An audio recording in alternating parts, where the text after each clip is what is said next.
कुछ रिश्ते बहुत मीठे होते हैं, बस बातें कड़वी होती हैं। नमस्कार, गोयल अनीशा क्रिएशंस में आपका स्वागत है। आज मैं आपको सास बहू की एक ऐसी कहानी सुनाऊंगी जिसे सुनकर आपकी आंखें सजल हो उठेंगी। बहू कहाँ मर गई? अंदर से आवाज आती है, जिंदा हूं माँ जी। तो फिर मेरी चाय क्यों नहीं अभी तक बनी? कब से पूजा करके बैठी हूं। बहू ने कहा, ला रही हूं माँ जी। बहू चाय के साथ भजिया भी ले आती है। सास ने कहा, तेल खिलाकर क्या मारोगी? बहू ने कहा, ठीक है माँ जी, ले जाती हूँ। सास ने कहा, रहने दो, अब बना ही लाई हो तो खा लेती हूँ। सास ने भजिया उठाई और कहा, कितनी गंदी भजिया बनाई है।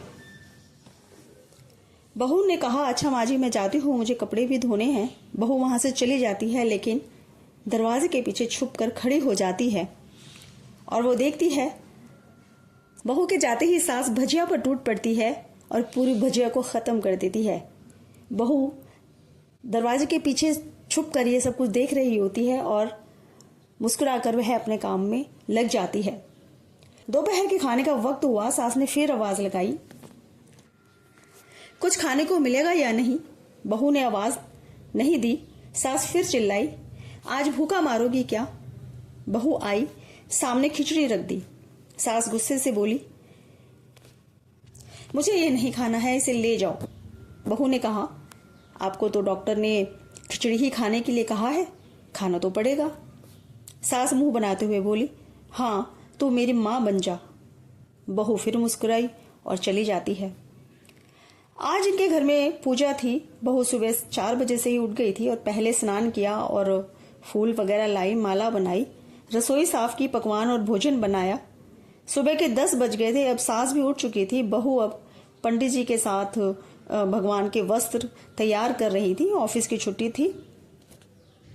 उनके पति भी घर पर ही थे और पूजा शुरू हुई। सास चिल्लाती हुई बहू से, ये नहीं है, वो नहीं है। बहू दौड़ी दौड़ी आती और सब करती। अब दोपहर के 3 बज चुके थे और आरती की तैयारी चल रही थी। पंडित जी ने सबको आरती के लिए बुलाया और सबके हाथों में थाली दी। जैसे ही बहू ने थाली पकड़ी, बहू के हाथ से थाली गिर जाती है। शायद भोजन बनाते समय बहू के हाथों में कहीं तेल लग गया था, जिसको वह पहुंचना भूल गई थी। इसी बात को लेकर के सभी लोग बातें करने लगे कि कैसी बहू है, इससे कुछ नहीं आता है, एक काम भी यह ठीक से नहीं कर सकती है, ना जाने कैसी बहू उठा लाए हैं। एक आरती की थाली भी इससे नहीं संभाली जाती है। इसके पति भी गुस्सा हो गए, पर सास चुप रही। कुछ नहीं कहा सास ने, बस यही बोल के छोड़ दिया, सीख रही है, सीख जाएगी धीरे धीरे। अब सबको खाना परोसा जाने लगा। बहू दौड़ दौड़ के खाना देती, फिर पानी लाती। करीब 70-80 लोग हो गए थे। इधर 2 नौकर और बहू अकेली। फिर भी वह सारा काम बहुत ही अच्छे तरीके से कर रही थी। अब उसकी सास और कुछ आस पड़ोस के लोग खाना खाने के लिए बैठे। बहू ने खाना परोसना शुरू कर दिया। सबको खाना दे दिया गया। जैसे ही सास ने पहला निवाला खाया तो कहा कि भाई, तुमने इसमें नमक ठीक से नहीं डाला है, एक काम भी तुम ठीक से नहीं करती हो, पता नहीं मेरे बाद कैसे इस घर को संभालोगी। आस पड़ोस वालों को तो आप जानते ही हो ना, जो बस बहाना ढूंढते हैं नुक्स निकालने का। फिर वो सब भी शुरू हो गए, ऐसा खाना है, ऐसी बहू है, ये और वो और वगैरह वगैरह। दिन का खाना हो चुका था। अब बहू बर्तन साफ करने नौकरों के साथ लग जाती है।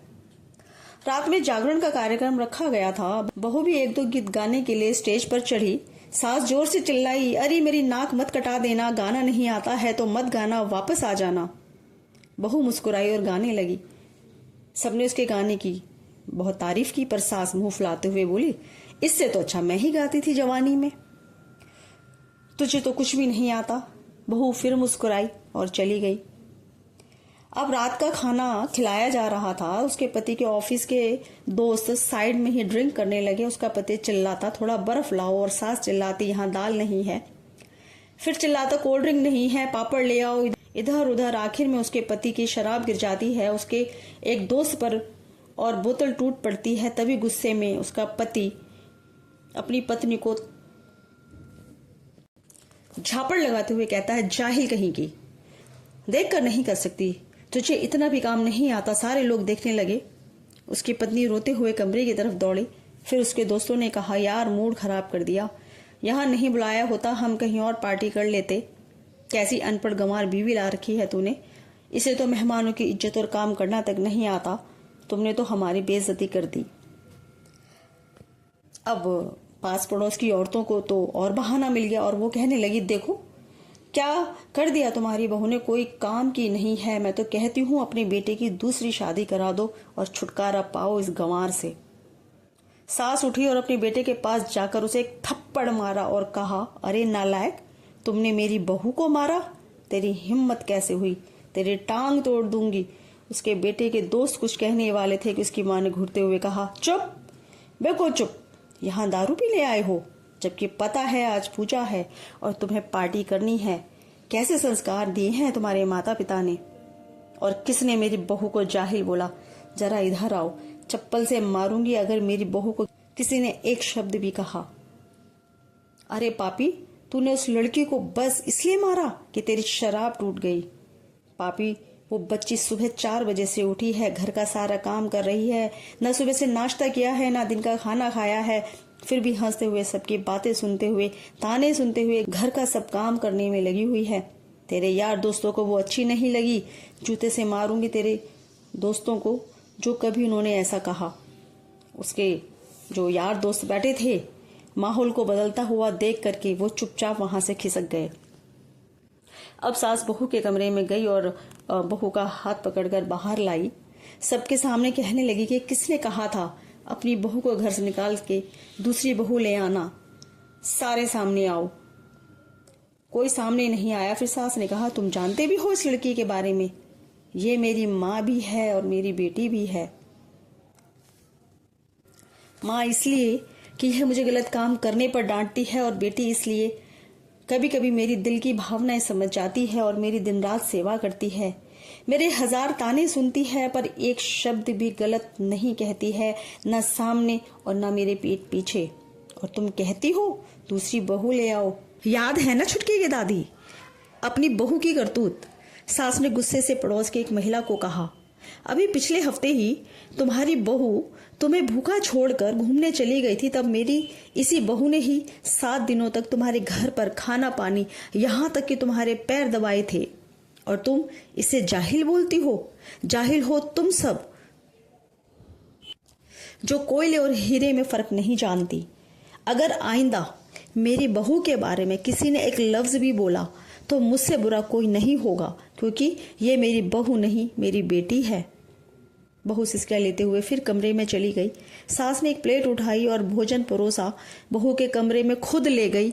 सास को भोजन लाते देख बहू ने कहा, अरे माँ जी, आप क्या कर रही हैं, मैं खुद ले लेती। सास ने प्यार से ताना मारते हुए कहा, डर मत, इसमें जहर नहीं है, मार नहीं डालूंगी तुझे। तुझे नई सास चाहिए होगी, पर मुझे अभी भी तू ही मेरे घर की बहू चाहिए। बहू ने अपनी सास को रोते हुए गले से लगा लिया। सास भी रो दी पहली बार और कहा, चल खाना खा ले। फिर मजाक करते हुए कहा, फिर मेरे पैर दबाने चले आना, और ये ख्याल मन में मत लाना कि सास पैर दबाने के लिए बोलती है, किसी दिन मैं इसका गला ही दबा दूंगी। क्योंकि कभी मैं भी यही सोचती थी। दोनों खूब हंसने लगी। तो देखा आपने, बहुएं केवल प्यार और सम्मान चाहती हैं, इसके बदले में वह अपना संपूर्ण जीवन, सर्वस्व आपकी सेवा में न्यौछावर कर देती हैं। इसी तरह की मोटिवेशनल कहानियाँ सुनने के लिए मेरे इस चैनल को सब्सक्राइब ज़रूर करिएगा और ज़्यादा से ज़्यादा शेयर करिएगा।